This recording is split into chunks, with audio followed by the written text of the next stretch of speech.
প্রিয় শিক্ষার্থীবৃন্দ, জায়েজ লার্নিং হাবের পক্ষ থেকে তোমাদের সবাইকে স্বাগতম।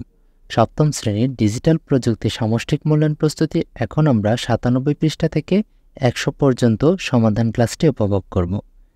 আজকে আমরা শিখন অভিজ্ঞতা 7 গ্রাহক সেবায় ডিজিটাল প্রযুক্তির ব্যবহার সম্পর্কিত তথ্যটি জেনে নেব। নাগরিক সেবা নিশ্চিত করতে সরকারি বিভিন্ন সংস্থার কাজগুলো কিভাবে আরও সহজে পাওয়া যায় তার জন্য একটি ডিজিটাল মাধ্যম ব্যবহার করা হচ্ছে। বিভিন্ন ওয়েবসাইট বা মোবাইল অ্যাপস ব্যবহার করে শহর থেকে গ্রাম পর্যায়ে সাধারণ নাগরিকই এখন নাগরিক সেবা নিচ্ছেন। তাছাড়া নিজেদের নিত্য প্রয়োজনীয় জিনিসপত্র আমরা ডিজিটালের মাধ্যমে ব্যবহার করে হাতে নাগালে পাচ্ছি। আগামী কয়েকটি সেশনে প্রয়োজনীয় কাজগুলো কত সহজে ডিজিটাল মাধ্যম ব্যবহার করে সম্পন্ন করা যায় আমরা তার কিছু অভিজ্ঞতা নেব। সেশন 1 নাগরিক সেবা ও ই-কমার্সের ধারণা তালিকাভুক্ত প্রস্তুত। প্রিয় শিক্ষার্থী, এই সেশনে স্বাগতম। আগে যেভাবে জরুরি সেবা প্রাপ্তির জন্য ডিজিটাল মাধ্যম ব্যবহার করেছিলাম, ঠিক একইভাবে এই শ্রেণীতেও নাগরিক সেবা ও ই-কমার্সের জন্য ডিজিটাল মাধ্যমের কী কী ব্যবহার হতে পারে তার জন্য কিছু কাজ করব। এসো নিচের উদাহরণটি আমরা সবাই নীরবে পাঠ করি। যেখানে তোমরা একটি চিত্র দেখতে পাচ্ছ এবং তার নিচে কিছু লেখা রয়েছে, আমরা সেটি পড়ে নিব। জয়ী তার বাবাকে প্রতি মাসের বিদ্যুৎ বিল ব্যাংকে গিয়ে পরিশোধ করতে হয়। কখনো কখনো লম্বা লাইনে দাঁড়িয়ে বিল দিতে গিয়ে অফিসেরও দেরি হয়ে যায়, আর বাড়ি থেকে ব্যাংকে যাওয়া আসাতেও বেশ কিছু টাকা যাতায়াতের ভাড়া খরচ হয়ে যায়। প্রায়ই সে তার বাবাকে বলতে শোনে, আজও অফিসের দেরি হয়ে গেছে।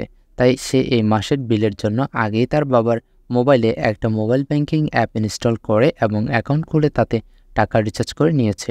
বিল আসা মাত্র জয়ী তার বাবাকে সঙ্গে নিয়ে ওইসব তথ্য পূরণ করে কয়েক মিনিটে বিল পরিশোধ করে দেয়। এত সহজে আর পরিশ্রম ছাড়াই বিল পরিশোধ করার জয়িতার বাবাও খুব আনন্দিত। তিনি নিজেই পরের মাস থেকে এভাবেই বিল পরিশোধ করবেন বলে জানালেন। ওপরের কেস স্টাডির ভিত্তিতে নিচের প্রশ্নগুলোর উত্তর জানার চেষ্টা করি। 1. এখানে মূলত কোন মাধ্যম ব্যবহার করা হয়েছে? 2. জয়িতার বাবা যে সেবাটা গ্রহণ করলেন সেটাকে এক কথায় কী বলা হয়? 3. মোবাইল অ্যাপের মাধ্যমে আর্থিক বিনিময়ের প্রক্রিয়াটাকে কী বলে?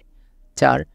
এমন আর কী কী সেবা আছে যেগুলো আমরা ডিজিটাল মাধ্যম ব্যবহার করে পাই?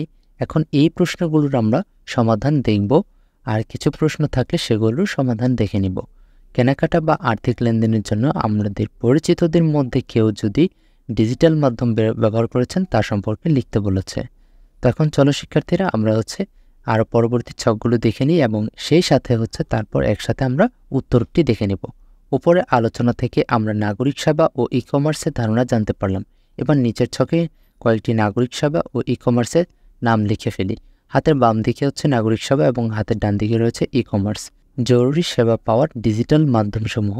নাগরিক সেবা ও ই-কমার্স মূলত সেবা যিনি দেবেন সেবাদাতা এবং যিনি নেবেন সেবা গ্রহীতা উভয়কেই ডিজিটাল মাধ্যম ব্যবহার করে সম্পন্ন করতে হয়। ওয়েবসাইট বা মোবাইল অ্যাপের মাধ্যমে যোগাযোগ স্থাপন করতে হয়। বর্তমান সময়ে যে কোনো সেবাদাতা প্রতিষ্ঠান গ্রাহকের সুবিধার্থে ডিজিটাল মাধ্যমকে কাজে লাগিয়ে সেবা সহজ করে নিচ্ছে। এমনকি খুব সাধারণ মোবাইল ফোনেও মেসেজ করে আজকাল সেবা পাওয়া যাচ্ছে। আমাদের বাবা মায়ের মোবাইল ফোনে যে সামাজিক যোগাযোগের মাধ্যম রয়েছে সেখানেও দেখা যায় প্রাতিষ্ঠানিক বা ব্যক্তিগত পর্যায়ে বিভিন্ন সেবা দেওয়ার পেজ বা গ্রুপ থাকে। সেখান থেকে খুব সহজে যোগাযোগ করে সেবা বা পণ্য পাওয়া যায়। তাহলে এসো নিচের ঘরগুলোতে নাগরিক সেবা ও ই-কমার্স মাধ্যমগুলোর নাম লিখে ফেলি। তবে কোনো প্রতিষ্ঠানের সেবা নেওয়ার জন্য আর্থিক লেনদেন অবশ্যই আর্থিক প্রতিষ্ঠানের মাধ্যমে হয়ে থাকে। সেই ক্ষেত্রে আমাদের ব্যাংক অ্যাকাউন্ট বা মোবাইল ব্যাংকিং অ্যাপ ব্যবহার করে আর্থিক লেনদেন সম্পন্ন করতে হয়। কেস স্টাডিতে আমরা লক্ষ্য করেছি জয়িতা বিল পরিশোধের আগে তার বাবার মোবাইলে একটি ব্যাংকিং অ্যাপ ইনস্টল করে অ্যাকাউন্ট খুলেছিল। এবার আমরা উত্তরটি জেনে নেব।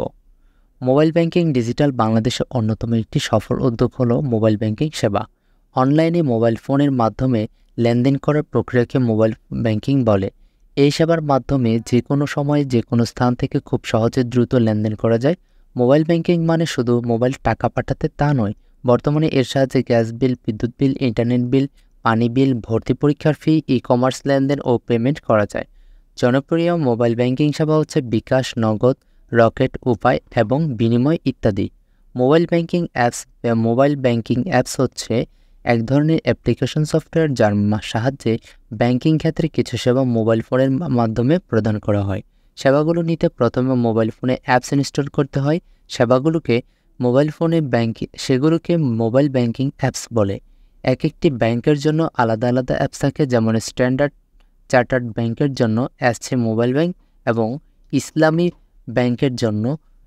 ব্যাংক বাংলাদেশ লিমিটেডের জন্য সেলফিন ব্যবহার করা হয়। এই অ্যাপসগুলোর মাধ্যমে যে কোনো স্থান থেকে যে কোনো সময় ফান্ড ট্রান্সফার, পরিষেবার বিল পরিশোধ, কেনাকাটার বিল পরিশোধ করা যায়। এবার ই-কমার্স ইলেকট্রনিক নেটওয়ার্ক, বিশেষ করে ইন্টারনেট ব্যবহার করে পণ্য ক্রয় বিক্রয়, অর্থ লেনদেন ও ডেটা আদান প্রদানই হচ্ছে ই-কমার্স বা ই-বাণিজ্য। সাধারণত ই-কমার্স সম্পন্ন হয় এক ব্যবসা প্রতিষ্ঠান থেকে অন্য ব্যবসা প্রতিষ্ঠানের সাথে, ব্যবসা প্রতিষ্ঠান থেকে ভোক্তার সাথে, ভোক্তা থেকে ব্যবসা প্রতিষ্ঠানের সাথে, ভোক্তা থেকে ভোক্তার সাথে ইত্যাদি মাধ্যমে মূলত হচ্ছে ই-কমার্সের লেনদেনগুলো হয়ে থাকে। তো প্রিয় শিক্ষার্থীবৃন্দ, তোমরা যারা এ পর্যন্ত আমাদের এই ভিডিও ক্লাসটি মনোযোগ সহকারে দেখেছো, তোমাদের সবাইকে অসংখ্য ধন্যবাদ। পরবর্তী লেসনে খুব শীঘ্রই দেখা হবে। সে পর্যন্ত সবাই ভালো থাকো, সুস্থ থাকো। আল্লাহ হাফেজ।